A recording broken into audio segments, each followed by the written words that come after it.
Kembali di Selamat Siang Indonesia, perkembangan film tanah air tak bisa lepas dari film pertama yang diproduksi seniman nasional Usmar Ismail. Hingga akhirnya pemerintah menganggap perlu adanya lembaga khusus yang mengawasi tayangan untuk khalayak.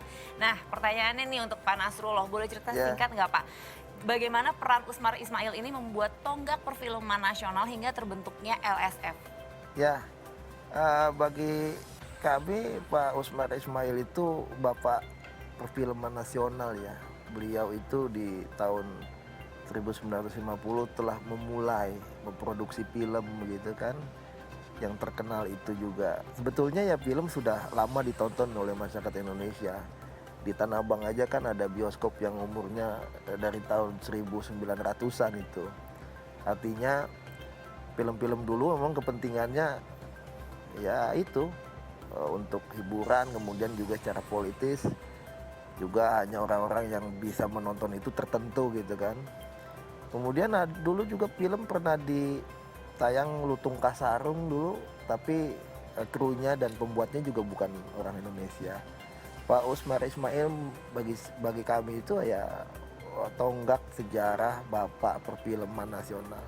Makanya saya mendoakan beliau supaya menjadi pahlawan nasional nih, karena begitu besar jasa-jasanya beliau membuat, memproduksi di tahun-tahun itu juga kan beliau itu eh, memimpin satu perusahaan perfilman, seorang wartawan juga begitu kan.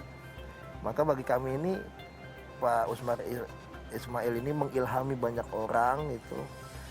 Nah, lembaga LSF juga sensor sendiri sudah 100 tahun gitu. Memang kalau dibilang dulu sebagai pengawasan ya tidak salah juga. Tapi kini dengan seiring perkembangan kita mengadaptasi teknologi, prinsip pemajuan kesejahteraan, jadi lembaga sensor film itu juga bukan mengawasi sekarang, tapi ikut serta dalam membangun ekosistem perfilman ini untuk lebih maju gitu. Itu bagi kami ya sangat inspiratif, Pak Oke. Usman Ismail. Baik, kalau dari Mbak Lola sendiri, ini perfilman Indonesia, perfilman tanah air ini perkembangannya seperti apa sih dari zaman ke zaman? Selama saya menjadi filmmaker perkembangannya membaik ya. Artinya filmmaker baru terus ada dengan tema-tema yang beragam, kemudian penontonnya juga bertambah, beragam juga. Karena kan generasi kan terus ada, kemudian berganti dengan tema-tema yang juga kekinian. Dan saya merasa film Indonesia itu tumbuh subur gitu sebelum pandemi ya. Mudah-mudahan setelah pandemi ini ada banyak ide-ide yang bisa digali lagi dan kemudian hal-hal yang penting juga tentang Indonesia diangkat ke dalam film karena menurut saya film adalah media yang paling efektif untuk komunikasi, edukasi, diplomasi budaya bahkan. Ya. Jadi menonton itu tidak sama dengan membaca. Menonton itu seperti kita melihat banyak hal gitu. Hal-hal misalnya kita belum pernah ke tempat atau negara sebuah negara tapi dalam film kita bisa akhirnya tahu Amerika seperti ini ya.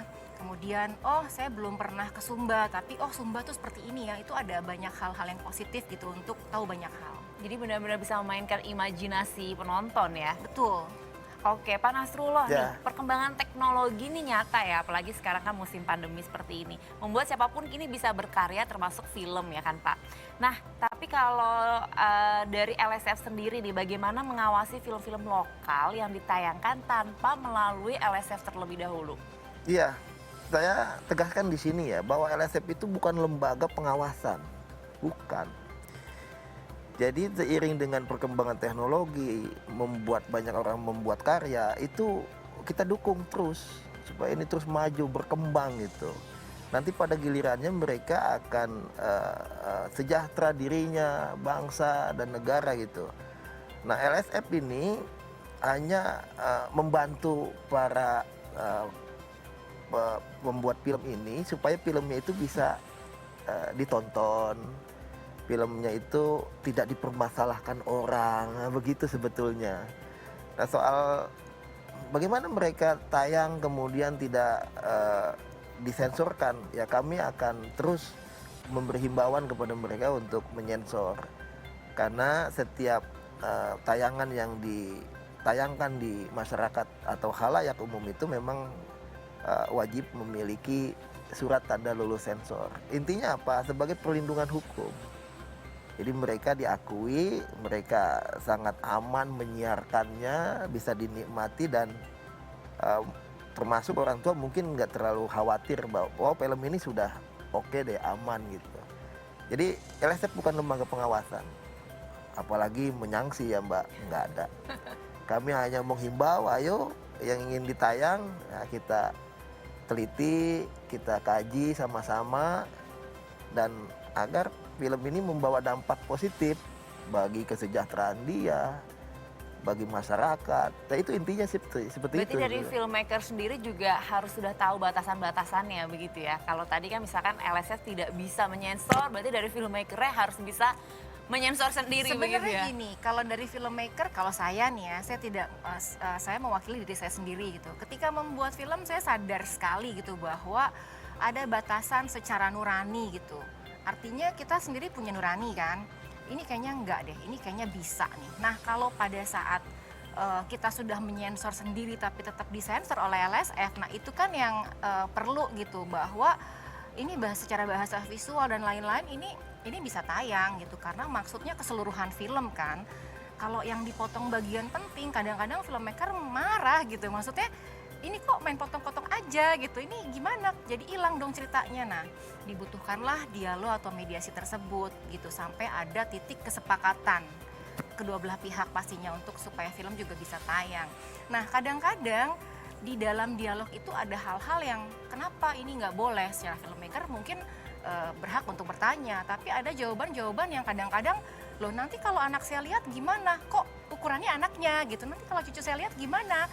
Sebenarnya kan bukan itu gitu, aturan dibuat memang ajak gitu dan ini disosialisasikan bukan karena anaknya atau cucunya gitu, karena luas Indonesia ini. Wah, semakin memanas nih ya nampaknya membicarakan tentang film. Tapi tenang saja karena kita akan masih terus membahas tentang ini. Usai jeda kita lanjut pembahasan seputar film Indonesia. Tetaplah di Selamat Siang Indonesia.